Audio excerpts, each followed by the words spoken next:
Bonjour à tous. Aujourd'hui, nous accueillons Yacine Benzineb. Bonjour Yacine, merci d'avoir accepté Bonjour, cette invitation. Il va nous avec parler des plaisir. cordées de la réussite. Sans plus attendre, Yacine, peux-tu nous présenter ton parcours? Mon parcours, j'ai fait une prépa maths physique, MP, MPSI, MP, une 5,5 en MP étoile au lycée Henri Poincaré.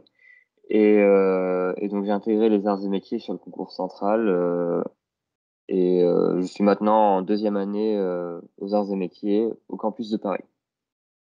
Peux-tu nous dire comment as-tu vécu tes années de classe prépa? C'est assez compliqué. La première année avait bien commencé. J'étais plutôt confiant sur mes capacités. Le problème, c'est qu'il y a eu une grosse perte de motivation aux alentours de décembre, je dirais, qui a résulté à une fin de MPSI un peu chaotique, on va dire. Donc, je suis passé en MP après ça. En MP, là encore, j'étais ventre mou de la classe parce que j'avais des lacunes qui s'étaient accumulées et donc je faisais de mon mieux pour essayer de rattraper sans forcément réussir. À l'issue de ma MP, j'étais classé assez mal à CCP et j'avais des écoles qui ne convenaient pas forcément à ce que je voulais faire, c'est-à-dire de l'aérospatiale. Donc j'ai décidé de faire 5,5. Donc pendant les vacances d'été, j'ai retravaillé à peu près tout ce qui me posait problème finalement. Je me posais beaucoup la question, quelle question j'ai pas envie d'entendre? Et ensuite, j'ai essayé de traiter ces questions-là. D'accord. Et donc j'ai réussi à obtenir une place en MP étoile en 5,5. Là où pour le coup, je me suis très bien classé, j'étais deuxième de ma classe j'ai pu intégrer les arts et métiers sur le concours central. D'accord. Aujourd'hui, tu fais partie des cordées de la réussite. Peux-tu nous décrire un peu en quoi consiste cet organisme? Les Cordées de la Réussite, c'est un peu un organisme qui est chapeauté par ParisTech, c'est-à-dire un groupement d'écoles. Il y a notamment AgroParisTech, le SPCI, les Arts et Métiers, Chimie ParisTech. Et donc, en fait, les Cordées de la Réussite, c'est en fait un dispositif qui permet à des élèves de deuxième année de se rendre dans une prépa. Dans laquelle les élèves ont des problèmes, on va dire, sociaux ou bien n'ont pas un environnement suffisamment renseigné à propos des grandes écoles. Et donc le but, c'est qu'on leur apporte et le soutien et l'orientation au cours de leur deuxième année de prépa ou première année. D'accord. C'est élèves de prépa, il y a aussi des lycéens, j'imagine. Il y a différents types de cordées de la réussite. Pour ma part, je participe à celles qui sont ambition prépa, c'est-à-dire que j'ai seulement des élèves de prépa. J'ai un groupe de 3 élèves de PSI et un groupe de 5 élèves de MPSI. Quels sont approximativement les créneaux horaires de ces cours de soutien? Est-ce que c'est possible de concilier ça avec l'école, les cours qui sont très présents? Alors, une fois qu'un groupe d'élèves de prépa a été attribué à un étudiant de deuxième année ou de première année d'école d'ingénieur, en fait, l'étudiant devient le responsable. C'est-à-dire que il est en contact, notamment à travers, par exemple, moi j'ai un groupe WhatsApp avec mes tutorés. Et en fait, je leur demande en fait quand est-ce qu'ils ont colle, quand est-ce qu'ils ont cours, quand est-ce qu'on peut caler un créneau s'ils le veulent, qu'est-ce qu'ils veulent traiter pendant ce créneau. À savoir que le lycée Pierre-Gilles de Gênes dans lequel j'officie, on va dire, euh, met à disposition des salles, notamment les jeudis soirs de 17h à 20h. Mais pas seulement. En fait, on a la possibilité de réserver des salles dans le lycée comme si on était prof. Donc, il faut se mettre d'accord avec les élèves, regarder leur emploi du temps, ce qu'ils ont à faire, et en fonction de ça, on prévoit des séances. Le but, c'est de faire au minimum un créneau de 2 heures tous les 15 jours. Au D'accord. minimum.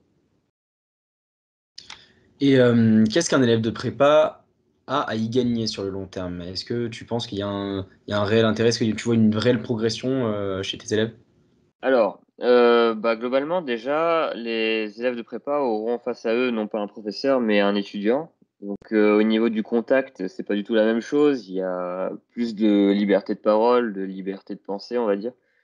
Et finalement, il y a moins de stress. C'est-à-dire que j'ai l'impression que les élèves que je tutore ont moins peur de poser des questions, moins peur de discuter, de critiquer une pensée, de critiquer une méthode. Et donc, ça permet de remettre les choses en place. En termes de gains, donc il y a forcément une meilleure compréhension des cours. Parce que bon, en tant que 5 demi et ensuite en tant qu'étudiant en école d'ingénieur, j'ai eu le temps de prendre du recul par rapport aux cours, de voir un peu comment est-ce qu'on peut traiter telle gamme de problèmes, telle gamme d'exercices. Et je leur donne les méthodes que j'ai. D'accord. On a aussi euh, un soutien émotionnel et une motivation, c'est-à-dire que on est face à un élève de grande école, donc c'est quelqu'un qui a intégré, qui leur parle, et donc ça donne tout de suite un peu de peps en fait finalement dans l'échange parce que bah ils se rendent compte que c'est possible, que la personne qui est en face de d'eux n'est pas forcément un dieu tout-puissant des mathématiques et de la physique.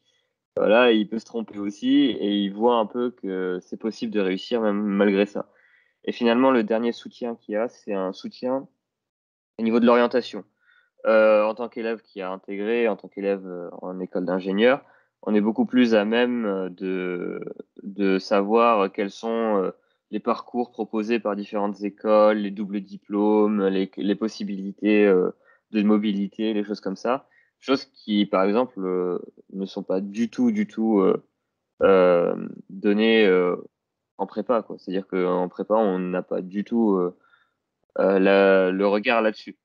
Et donc, ça permet aussi aux élèves de se rendre compte qu'il n'y a pas qu'une seule école pour réaliser leur projet, qu'il n'y a pas qu'un seul plan, et que même si on n'est pas forcément dans l'école qu'on veut, on peut s'en sortir avec un très très bon diplôme et quelque chose qui leur plaît. D'accord. Qu'est-ce que toi, ça t'a apporté personnellement les cordées de la réussite d'un point de vue du professeur? C'est assez intriguant en fait. On se retrouve à la place de la personne qui auparavant nous parlait en tant que professeur. Voilà, donc on se retrouve à la place du professeur et ça donne une nouvelle vision des choses, un peu une sorte de, comment dire, de changement de point de vue qui apporte aussi du recul. C'est-à-dire que bah, quand on doit expliquer une notion à un élève, on est obligé de la connaître un peu sur le bout des doigts ou du moins de bien la comprendre. Et, euh, et donc, ça nécessite qu'on fasse un effort supplémentaire de prise de recul, de prise de distance pour pouvoir expliquer tout ça. Donc, je pense qu'il y a une sorte de maturation des connaissances au travers de ça. En plus du fait que bah, finalement, on apporte quelque chose autour de soi. Donc, voilà, ça donne un certain bien-être, on va dire de voir les élèves progresser grâce à toi, réussir à un DS qui auparavant leur posait problème, des choses comme ça. C'est toujours un super sentiment et d'aider, de pouvoir aider même un tout petit peu, c'est toujours très bénéfique, quoi, je pense. As-tu un mot de la fin, un conseil pour ceux qui nous regardent? Un conseil, eh bien, si vous avez un jour l'occasion de le faire, d'aider, de donner des cours, d'orienter des élèves qui en ont besoin, surtout n'hésitez pas. Enfin, c'est une expérience qui est assez unique et assez incroyable. Donc je conseille ça à quiconque en a l'occasion. Très bien. Merci beaucoup Yacine, hein. Et Pas de bon, souci. je te souhaite bonne continuation et aussi bonne continuation à tes élèves. Bien, merci beaucoup. Au revoir. Merci pour cette interview et puis à la prochaine.